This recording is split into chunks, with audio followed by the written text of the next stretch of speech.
everybody, and welcome to Screenwipe, a programme all about television. I'm Charlie Brooker, except I'm not, obviously. I'm Charlie Brooker, and I'll be your host for this short series, which basically consists of reviews of other TV programmes, features about the ghastly backside of television, and loads of other stuff which should hopefully prove just entertaining enough to stop you slashing your own throat open with a bit of old tin. Actually, that's our mission statement.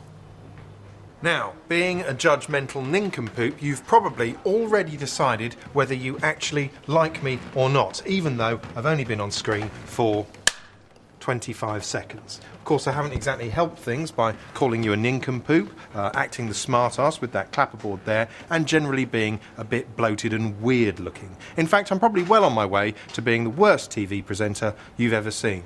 But then, what exactly is a TV presenter anyway, huh? TV presenters are basically imaginary friends, and they come in four main types, the first of which is the chummy neighbour. Morning to you, coming up on the show today.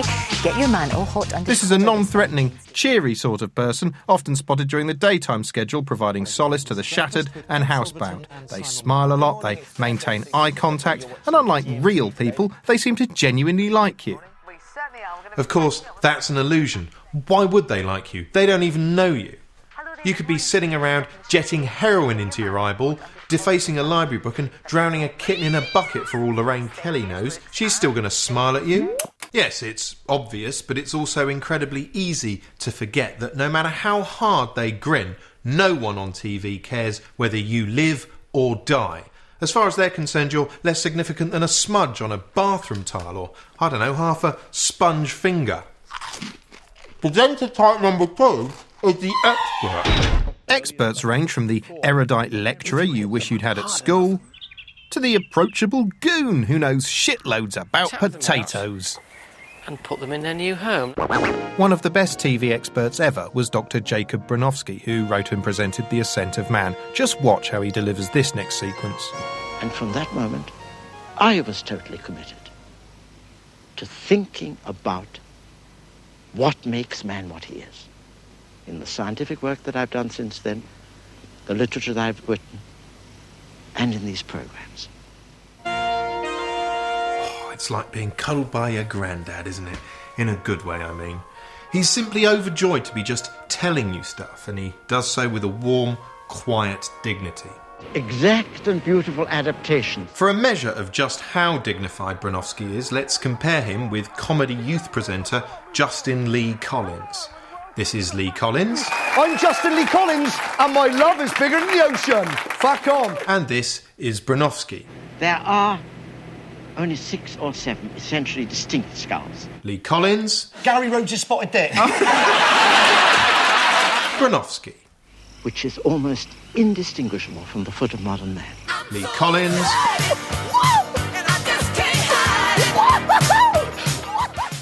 Bronowski. A searchlight into the history of man. One day someone's going to make a great road movie in which those two have to, I don't know, drive a van across Germany. Or at least they would if Bronowski wasn't dead and if Lee Collins was vaguely tolerable. In at number 3, vapid eye candy. The sort of person you could be forgiven for thinking is only on the box because they look sort of nice. Prices seem to... Gonna just get my hair wiggling. And I'm Kelly Brown. Oh, yeah. But who cares? Then who cares? Ah, lovely. But being a pretty televised puppet has to be the least meaningful job in the universe. Even the average toilet attendant does more to further the cause of mankind.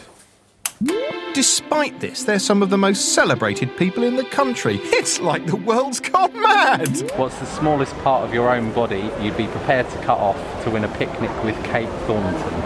Probably move our arm. My little toe. Probably my ears. My little finger. I think I'd have to give that picnic a miss. Finally, presenter type 4, the vaguely ironic cheerleader. Check them out. Thank you so much. Hello and welcome to Friday Night with Jonathan Ross. No, they get upset if you call them monkeys. Knowing, witty, relaxed, urbane, just the sort of person you can imagine holding court at a dinner party. Go on, admit it. You'd love to be busy mates with them, wouldn't you? Hey, wouldn't you? Hey? Well, don't let your mind waste its breath. They're just a more sophisticated version of our first presenter type, the chummy neighbour. That's all. You fell for it. So, which kind of presenter am I going to be? Well, hopefully an all-new one, the incompetent, obnoxious misanthrope. or the bloated smart-ass, depending on how you look at it. I thought it was a dolmio day, no? Oh, these things freak me out. But you can't mix puppets and real food. It doesn't go. But there's more chunks on the display. Shh, Papa. I mean, what have they got? Internal organs made of felt or something? But Mama, he's got the more chunks. Don't worry. When you taste this... Oh, it just makes me feel ill. No, I am not a morning person at the best of times. I can remember the worst start I ever had to the day was when my doorbell rang at 7 o'clock in the morning. I opened it, and there, standing in the doorway, was a tramp with a can of petrol in one hand and his penis in the other. But even that doesn't compare to the early morning horror that is the Jeremy Kyle Show on ITV1. Life-changing results. That's the Jeremy Kyle Show. Next. Typically cheery start to the show there, although it's not really fair to call it a show because it's more of a distinguished public forum for civilised debate.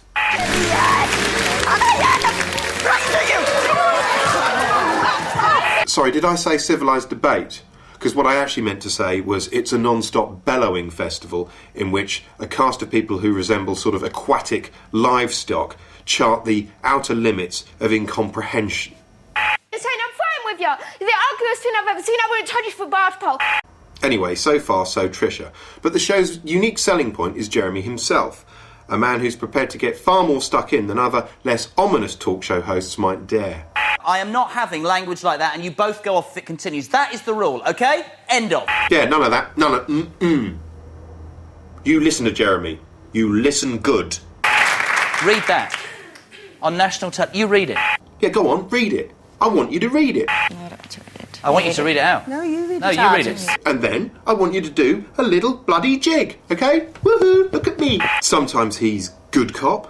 This is a brave lady. Marina on the show, ladies and gentlemen. Sometimes he's bad cop. Do you honestly, you amoeba of a man, do you honestly believe that that is the right way to behave? Seriously. Answer me. Sometimes he's evangelical cop. They love you, and she loves you, and you want to buy into that because that is love, and it is loyalty, and it is concern, and you want to use that and channel it to do something about your life, because you can beat this, don't you think, ladies and gentlemen? And sometimes he's, well, he's a bit like this. Can you do me a favour? Yeah. Take those glasses off a minute. Okay. You're too beautiful. So traumatised and beautiful. You know what? Too intelligent and far too sweet for that, isn't that right? Let it cry on me. Go further, sweetheart. I think you're beautiful. Oh, cry on it. Old enough to be your dad, sadly. Oh, cry on it, bitch. I don't mean that as it sounds. You're so beautiful. Oh. But at least you can never accuse Jeremy Kyle of needlessly stirring things up. You must be mightily glad you're not in this relationship anymore. Oh, I'm glad, mate. Why'd you sleep with him 3 weeks ago, then? There's a word for people like Jeremy Kyle. Sinister. I'm not saying Jeremy Kyle is Satan. I'm just saying you could easily cast him as Satan, especially if you wanted to save money on special effects. The world and his dog has been banging on about Lost. Oh, it's so mysterious! No, it isn't. It's arbitrary nonsense. If you're after a far superior US TV series, here's a few I recommend so hard it hurts. First, The Shield, which shows regularly on 5 and is available on DVD. It charts the ups and downs in a fictional LA borough perpetually on the brink of disaster.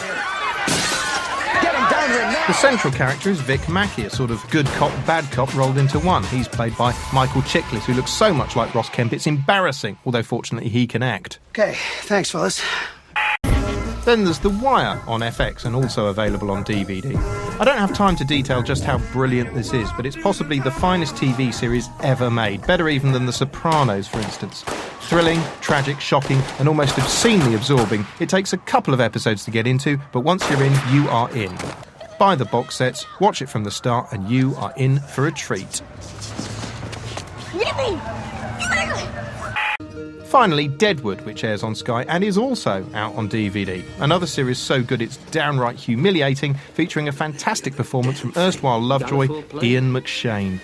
I need to fuck something. Trixie! I simply can't stress enough how good all three of these shows are. Make a note, The Shield, The Wire and Deadwood. Just get them. Richard Dreyfuss and Danny DeVito star in our late film, 10 Men in an Hour, here on BBC One, after Question Time. If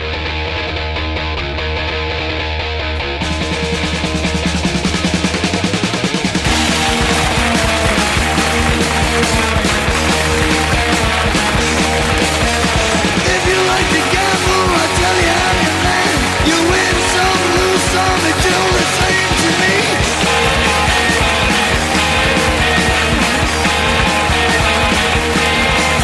The pleasure is to play, ain't no difference what you say. I don't say greed, the only card I need is the ace of spades. The ace of spades. Good evening, and welcome to Croydon.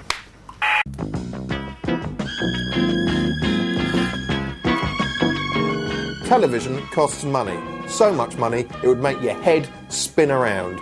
Even a programme like this, which is low budget in telly terms, costs around £47,667 per episode. £47,667 per episode. I don't believe you. Well, it does. No. And stop interrupting me. Sorry. Still, 47 grand, eh? Just imagine what you could do with that. It's not enough to do something sensible with, but it's enough to do something silly with. Or a car. Clothes. Definitely give some money to charity. Pay off my debts. Clothes. Book a nice holiday. Girlish country. We should probably have just let them have it, to be honest. Anyway, outside the world of telly, that figure might seem astronomically high. So how does it break down? Well, even this sequence, in which all that's happening is I'm talking to you, this costs more than you might think. For starters, there's the camera guy. He's hired, together with all his equipment, from a facilities house. Furthermore, he's shooting on Digibeta, because it looks nicer than this. This is DV, which is cheaper and simpler to operate, but looks a bit bleary and grim by comparison.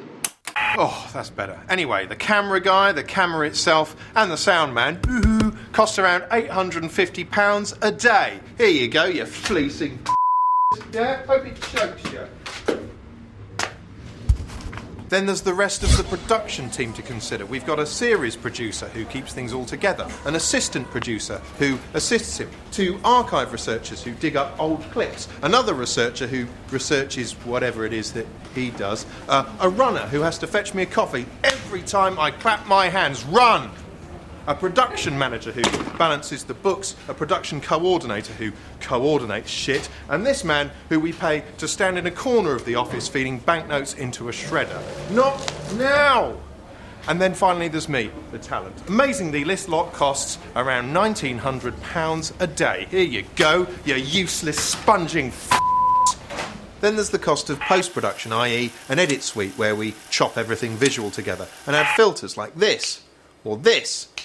Make the picture do things like this, or add graphics like this. Because that's the sort of thing you modern telly-watching whippersnappers demand nowadays. There's also an audio dub so we can add voiceovers and mix it all together properly so it doesn't sound rubbish like this. Next, there's clearance. Let's say I want to show you a clip from an old episode of Clopper Castle. I say. What goes up when the rain comes down? I don't know. What does go up when the rain comes down? An umbrella. Well, that's copyrighted material, which has to be paid for. Unless, actually, you're showing it for the purposes of criticism and review, in which case you can often use it for nothing. Unfortunately, I'm not criticising or reviewing that at all, which means that old puppet nonsense has just cost the production £500. And it's not just moving images we have to pay for. Simply by holding up this copyrighted photo of former Environment Secretary John Selwyn Gummer, I've cost the production another £50. I don't even want to. Every time you see a photo like this in the background of a TV show, chances are someone has had to pay to clear it. And these are just the things you can see.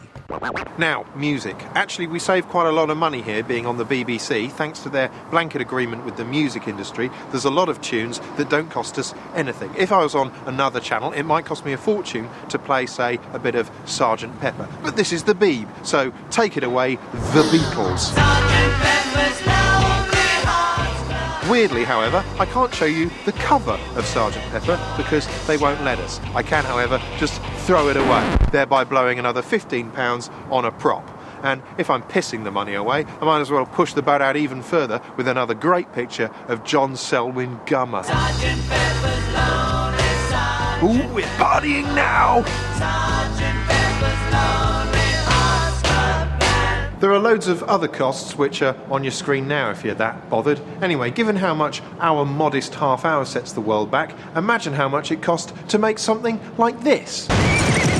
Oh, those are horses. Those are notoriously expensive. They insist on being driven to the set every day in individual cars. Madness. That's a courtroom. They had to build that 10,000 times actual size, apparently. And that judge's wig, that's not a wig, that's a rare orchid. Yes, telly is a terrifyingly expensive business, so it's not surprising some shows try to claw back some of that cash any which way they can. Way back in 1985, Live Aid viewers were shocked to pieces when Bob Geldof said, "Give us your fucking money." Terrible impersonation. And he'd never actually said that. What he actually said was this. There are people dying now, so give me the money. And here's the numbers. And read them out. I think we're probably going to get the address first, aren't we? No, let's fuck the address. Let's get the numbers. Noble sentiments there. Today, TV asks for your fucking money all the time. The only difference is the language has changed. A. Strawberries. Then you need to get on the phone. B. Oranges. Pick up the phone. Or C. Bananas. To 81149. It's exciting. Ah, yeah, no, there is one other difference. This time round, none of the money goes to the starving. Sorry, guys. Yeah, I think the answer is B. Beverly Allitt. Premium rate phone-in competitions have been a TV staple for years now, but recently there's been an explosion in the sheer amount of money grabbing that's going on. You've got reality show phone votes. If Jason's your winner, then vote for him on 09011 21 4404. You've got music stations running high-tech versions of those playground games in which you used to work out whether somebody fancied you or not. This is a really good match for the two of you. Safe to say that's a match then. Then there's interactive muck. Call centres, basically, that you can masturbate to. Get that number, 0908 391 8000. It's going to be below us throughout the whole show. Beep, beep, I done text it and her bum come out. Option number 2 is Chardonnay, and option number 3 is Sarah. Her box looks like it's frozen. Her what looks like it's what? Those are aimed at idiotic men.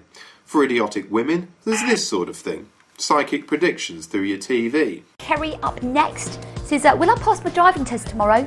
Oh, Kerry, fingers and toes crossed for you. Go slow now. Look at the cards there, yeah? Because the card for your driving test tomorrow shows you riding a horse. Modern day horse is obviously a car. 7777. What are you waiting for? You're the psychic, you tell me. There are also dedicated quiz channels, which are the TV equivalent of round-the-clock coconut shies. It's exciting when you think you can walk away with £3,000 for one answer. And there are TV casinos where you can play roulette while the presenters struggle with moral dilemmas. I was actually thinking about joining the army. Yeah? Yeah, I really was. What, you mean, going around... Yeah, doing the killing, obviously. Yeah. Still, at least that's vaguely real. Here's something that isn't. CGI race courses where you can bet real money on unreal GGs. Yes, come on! Hey! The little horsey go for a ride round Pixelland. I suppose in today's kill-or-be-killed penny-pinching business environment, this sort of thing is only to be expected. But I also can't help feeling it somehow permanently alters the relationship between viewer and box, and not for the better. After all, the TV was once the centrepiece of the suburban living room, a fount of shared experience for the whole nation. Whereas these days, it's often just a tawdry little slot machine that sits in the corner of your room and is hell-bent on guzzling the contents of your bank account through your phone. In many ways, this is the way it's always been. You've always been little more than a potentially exploitable blob of matter lurking somewhere out there in the dark. It's just not nice to be reminded of it in your own home.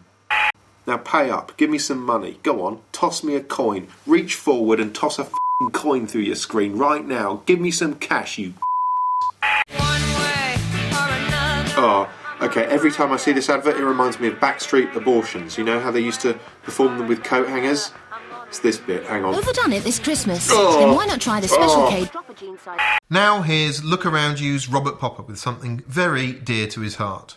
Every year there seems to be list programmes on TV counting down the worst programmes on television ever. There's one programme, to me, that should be at the top of this list that never is, because most people haven't seen it, and it's called Star Quality. Hello, my name's Giles Brandreth, and tonight, Lynn Gilbert, Joe Grossi, Billy Brightman, and Rachel Collinson are all hoping to prove that they've got star quality. It has probably the most revolting title sequence, with every colour ever known to man, and others that are probably just known in the HTV region.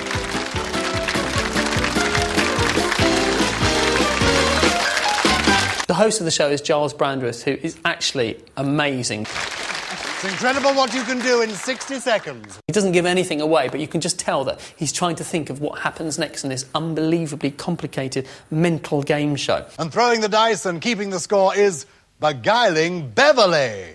This sort of quite large lady who doesn't have a surname in the credits, it's just Beverly.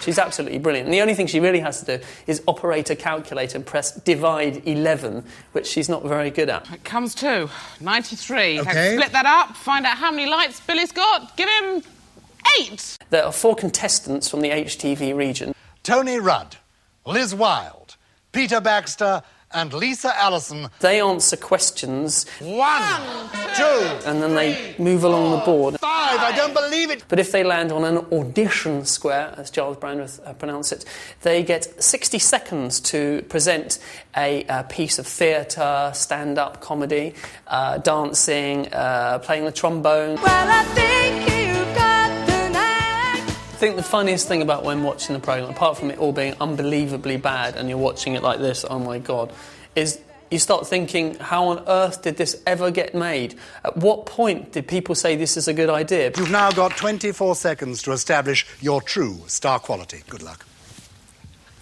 It's not the pale moon that excites me. There's this fantastic part of the show where this poor woman is dragged out from the audience, has no idea she's going to be on the programme, and she's sort of forced onto stage, and she's given a microphone stand. And what you've got to do is turn it into as many different things as you can in 30 seconds. It really has to be seen to be believed.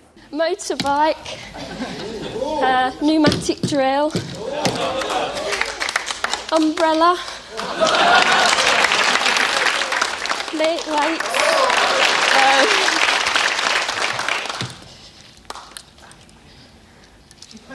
vacuum cleaner. One of my favourite parts of the series is one of the contestants called Billy Brightman, who looks exactly like a young Chris Morris. OK, what's it going to be? I'm going to do some acting, drama. A little bit of drama. Serious. Oh, good. Thespian Billy, it's audition time on Star Quality. And it is definitely the worst piece of acting I've ever seen, anyone's ever seen, and I think you'll ever see. I wasn't mentioned in the press. They didn't realise the important part that I played in Frank's life, so I didn't get the coverage. But I thought about revealing myself. But what's so good? His fiancée had her photo taken, bawling her head off. She insisted we bury the engagement ring with him. It was just a theatrical gesture. It's too much trouble now to put a bunch of flowers on the grave. But his death was no accident.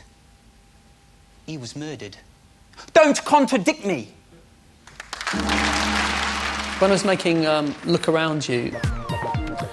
Hello, and welcome to Look Around You. Our first episode of the second series was really a mixture between Tomorrow's World and Star Quality. I'm rapping. I'm rapping all day and I'm rapping all night. Come on, I'm rapping to the beat and I rap.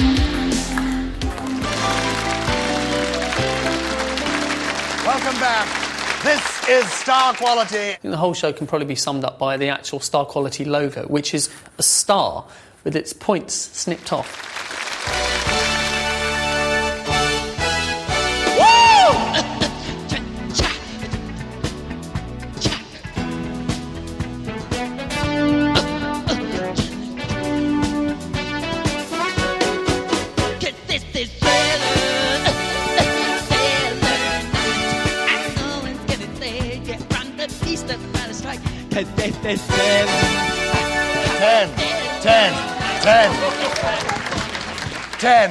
10. I give it 10. I don't like liars. I don't like cheats. Yeah, well, I don't like marzipan. You don't hear me banging on about it. Yes, The Apprentice is back, together with everyone's favourite blank-eyed grouch, Sir Alan Sugar, a man so grumpy he can probably turn milk sour just by staring at it. There is no phone in here. There is no text a number. There is no panel of judges that's going to make the decision up. This is not a game. No, I think you'll find it is a game, Sir Alan, which is presumably why this year's contestants all look and sound as though they've just stepped out of an Xbox beat-em-up. That's Saeed, bit robotic, but probably very good at swift, repetitive kicks to the head. Yep, that's your standard big guy who's going to be pretty good at wrestling. And that's Ansel, who can see through time. Actually, even their names fit the bill. Look, Ruth Badger wins. Paul Tulip wins. First series of The Apprentice was great fun because the contestants turned out to be a bunch of dongers who argued continually throughout each task. So, obviously, I was delighted to discover that the second series has a bunch of contestants who are even bigger dongers, if that's possible, who argue before the tasks have even been set. Has anyone got a name at the moment? I have. Go for it. The A2. The A2. Yes. What else? Well, I had an idea of a team name called Jigsaw. Jigsaw? Because it's going to be made up of all different pieces, and each time you look at it, it's going to look different. Yeah, or what about pricks? Because that's what you are. It's early days so far, but some individuals are standing out, such as Saeed, the amazing robotic man, or Jo, who gets so excited she'd probably go, woo, yeah, woo, hee-hoo-hoo, woo. If you, I don't know, dipped a tea cosy in a bit of water in front of her. As ever, the teams are set a series of deceptively simple business tasks, which have to be carried out beneath the unremitting gaze of Sir Alan's representatives on Earth, Margaret Mountford and Nick Starey Hewer. They're like an eerie couple from a haunted painting, constantly hanging around in the background, observing things like ghosts. Nick Hewer in particular is a very hardcore scrutiniser. He peers so hard all the time, he sort of constantly looks like he's trying to pick out individual atoms in the atmosphere at the end of his nose. Put him in a staring contest with Ansel and you've got a hell of a fight on your hands. Still, if Nick Hewer does look disapproving, it's hardly surprising since the tasks are designed to bring out the worst in absolutely everyone. The men, for instance, quickly transform themselves into dick-swinging business pricks. Guys, I'm trying to close the deal off here, so give me 1 second. Okay, if I can close, I'll go for a close. While the women made a mockery of everything by pretty much getting their boobs out. These are very ripe and juicy. It's hardly Harvard Business School now, is it? Don't denigrate what we did. It's about our credibility as like women in business, that we don't get labelled with a label that tells us that we have to do that to get money and to do business. Yeah, and bursting into tears in the boardroom is going to do a lot to further the image of women in business. Anyway, once again, The Apprentice looks like being the one reality show it's okay to admit to liking, catchphrases and all. You're fired. Ha, you're fired. Hee, I love it when people... Ha, you're fired. Shut it. On next week's show, we'll be throwing up as TV slaps itself on the back. I can't think of anyone who better deserves this award than Jamie Oliver. Watching loads of people die on 24. And we'll be asking the question... Deal or no deal?